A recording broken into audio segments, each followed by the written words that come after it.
Agora vamos falar especificamente dos títulos públicos. Posteriormente falaremos dos privados, né? Lembrando que toda essa exposição aqui, ela está em cima do texto que é enviado a vocês. No caso, o texto de renda fixa. Bom, os títulos públicos. Quem acompanha o curso olhou em política fiscal que a Secretaria do Tesouro Nacional ela emite títulos. Por que ela emite títulos? Porque o governo tem déficit ou pode ter déficit, né? Não necessariamente todos os governos são deficitários, embora a maioria seja, né? E se tem déficit, significa que o que ele arrecada não é suficiente para honrar os compromissos, as suas despesas. Então ele precisa captar recursos emprestados. Como que ele faz isso? Emitindo títulos da dívida pública, os TDPs. Então a STN, Secretaria do Tesouro Nacional, ela vai emitir esses títulos, por exemplo, um título prefixado. É interessante isso.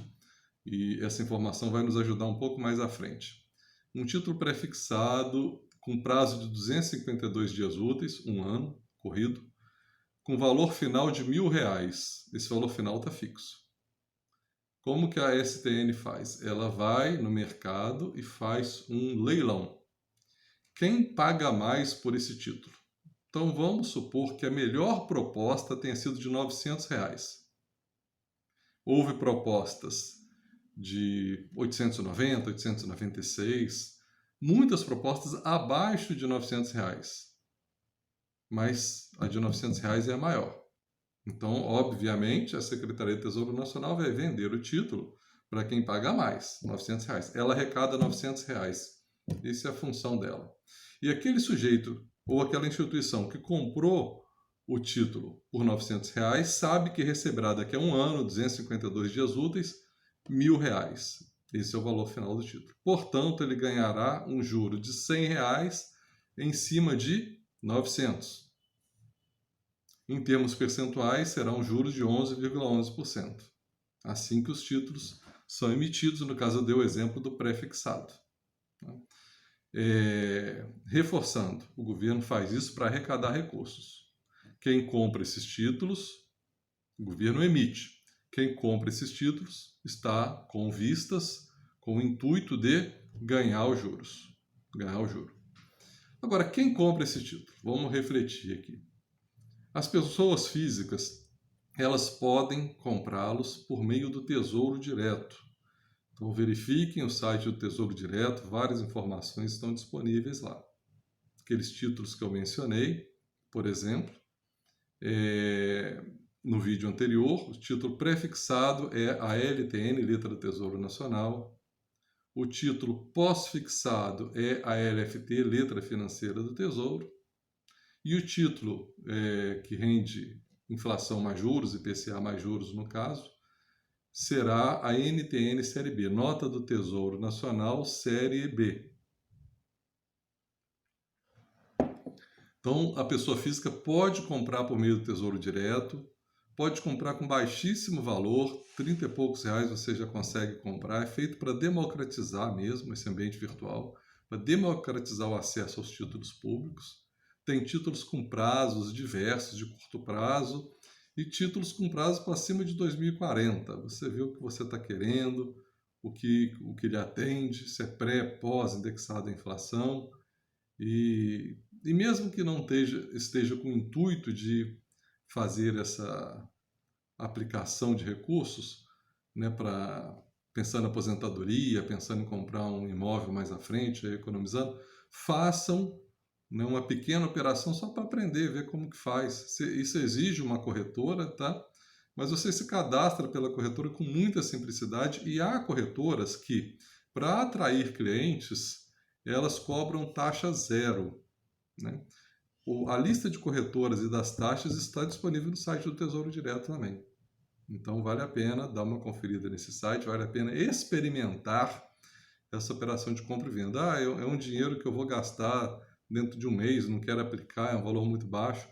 Compra e vende em seguida, só para ter experiência, já vale a pena. Então, ele pode vender para pessoa física, mas pode vender também para instituições financeiras, que são as maiores compradoras de fato, né? embora o Tesouro Direto tenha, né, nos últimos 20 anos, tido participação crescente, os maiores compradores são instituições financeiras. Essas instituições, elas compram esses títulos com duas finalidades. Uma, tá, que é até o que a gente acha mais natural. Ela tem recursos, compra esse título para ganhar juro, tal como a pessoa física faz. O recurso do banco, que é do próprio banco, nós chamamos de recurso de tesouraria. Tesouraria é o setor ou departamento do banco que cuida dos recursos do próprio banco. E é separado, tem que ser separado por lei, dos recursos do cliente, dos recursos, da gestão do recurso do cliente. Então, a gestão de tesouraria é uma, a gestão do recurso do cliente é outra. Né? São administrados de formas distintas, diferentes. Por que razão? Né? Essa lei ela tem um nome de Chinese Wall, muralha da China. Né? Há uma separação forte entre a gestão de recurso do próprio banco e a gestão de recurso da própria empresa. Tem que ser separado. Porque vai que haja uma operação mal sucedida no recurso do banco, os operadores não sejam honestos e às vezes a própria instituição não seja honesta e ela, está tudo misturado ali, ela joga esse prejuízo para as aplicações dos clientes. E o que houve o lucro fica para a aplicação do banco. Já houve isso em tempos remotos. Essas instituições que estão dominando o mercado financeiro hoje não têm esse tipo de registro no seu histórico. Mas diversas instituições já fizeram isso e creio que não seja mais feito pelas regras atuais e pela fiscalização atual. É coisa de muitas décadas atrás. Então, essa é uma forma. Você compra o título, você banco, compra o título para ganhar juros, aplicar os seus próprios recursos. Mas a outra forma, que gera maior demanda por títulos, é os bancos comprarem esses títulos para repassarem a seus clientes por meio dos fundos de investimentos financeiros, FIF, que são oferecidos para nós com os nomes de fundo DI, fundo de renda fixa, fundo pós-fixado. Tudo são fundos de investimento financeiro. O que é um fundo de investimento financeiro?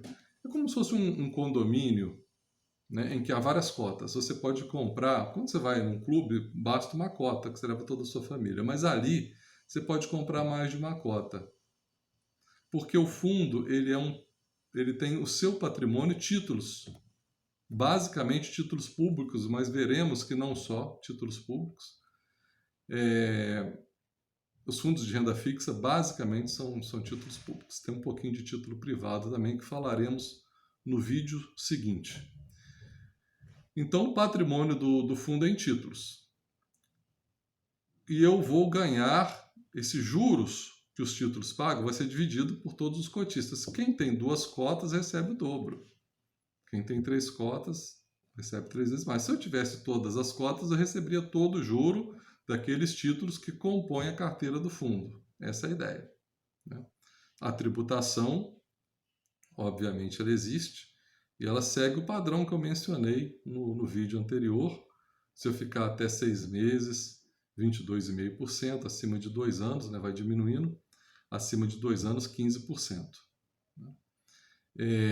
Mas aqui há uma taxação a mais, né? Quando eu falo taxação, nem é o termo correto, mas vai, que é o que o banco cobra para prestar esse serviço, chama taxa de administração. Atualmente se encontra entre 0,3% e 2%, mas em épocas anteriores, quando a nossa taxa de juros era muito baixa, havia taxa de administração de 5%, uma coisa assim muito grande. E essa taxa de administração tende a ser tão maior quanto menor o recurso aplicado. Então, se eu só tenho R$100, provavelmente eu vou entrar num FIF, no Fundo de Investimento Financeiro, com taxa de administração muito alta. Mas se eu tenho R$100 mil, eu consigo fundos com taxa de administração mais baixa. Os fundos têm custos fixos, né? Então, Hoje em dia, até nem é isso, mas havia uma época em que todo o demonstrativo do fundo, os informes mensais eram enviados por meio tradicional, né, pelo correio, para a casa dos clientes. Então, um cliente de 100 mil tem o mesmo custo de postagem que um cliente de 100, vamos refazer o raciocínio, de 100 mil, ele vai ter um custo de postagem lá, vamos supor, R$ 1,10. Mas, né, se você tem vários clientes de R$ 1.000, o que acontece? Para chegar a 100 mil, você precisa de 100 clientes de R$ 1.000. A postagem de R$ 1,10 para cada cliente desse vai ser multiplicada por 100. Vai dar R$ 110, se eu fiz a conta certa aqui. Então, o custo é muito maior. Mas mais importante que isso, né, mais importante, um cliente de R$ 100 normalmente não tem a mobilidade e o nível de conhecimento que um cliente de 100 mil, de 1 milhão ou de 10 milhões tem. Então, o banco, se cobrar uma taxa muito grande desses clientes maiores, a tendência de perdê-los é maior do que num cliente menor. Então, esse pragmatismo, ele também justifica muito essa regra. A taxa de administração é tão maior quanto menor o recurso aplicado, né? Aqui prevalece a regra, quem tem mais dinheiro ganha mais. Então, essa é a ideia do fundo de investimento financeiro, né? Os bancos compram títulos para aplicar seus próprios recursos, tesouraria, para repassar aos clientes por meio dos fundos de investimento financeiro, e ele ganha com isso a taxa de administração que ele cobra, que é sobre o patrimônio total. Não é diferente do imposto de renda, do IOF, a taxa de administração bancária é sobre o valor total que você tem lá. Por isso que se você pagar 2%, considerando que a taxa de juros nesse momento é 2%, apesar de estar com perspectiva de começar a aumentar já na próxima reunião do Copom, você só de taxa de administração você acaba com a sua remuneração, né? Ela vai praticamente para zero. Então a gente tem que refletir sobre isso, procurar taxas de administrações mais baratas, pensando do ponto de vista do cliente, né, do aplicador, para ter alguma remuneração.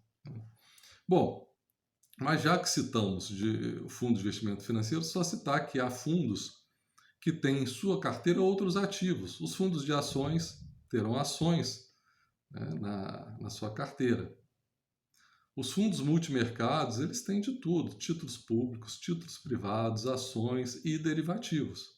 Então, há outros fundos cambiais que terão ativos vinculados à divisa, ao dólar, né? Se o dólar sobe, você ganha mais, se o dólar cai, você perde. Esses fundos que eu estou citando aqui, multimercado, que no exterior são conhecidos como hedge fund, multimercado, fundo de ações, fundos cambiais, eles apresentam um risco maior. E, obviamente, eles podem também te dar um retorno maior. Porque se você quiser retornos maiores, você tem que se submeter a um risco maior, a uma relação direta aí, retorno-risco, né? Então, gente, em linhas gerais, essa é a ideia, né, do fundo de investimento financeiro que eu estou abordando dentro do tópico títulos públicos, que me permitiu essa abertura para trabalhar um pouco mais e apresentar a vocês os FIFs. Mas a ideia central é como que a STN emite os títulos, né? A pessoa física comprando pelo Tesouro Direto e os bancos comprando com duas finalidades, ou para aplicar seus próprios recursos, tesouraria, ou para repassar aos clientes via FIFs. Certinho?